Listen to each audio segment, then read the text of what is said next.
14 na batang basketbolista mula sa Visayas ang pasok sa Junior NBA Philippines 2017 National Training Camp.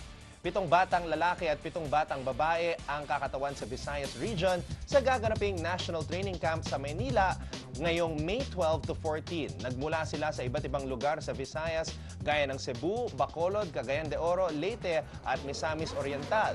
Sa ngayon ay may isa pang regional selection camp na gagawin ng Junior NBA at gaganapin ito sa Don Bosco Technical Institute sa Makati ngayong darating na Abril.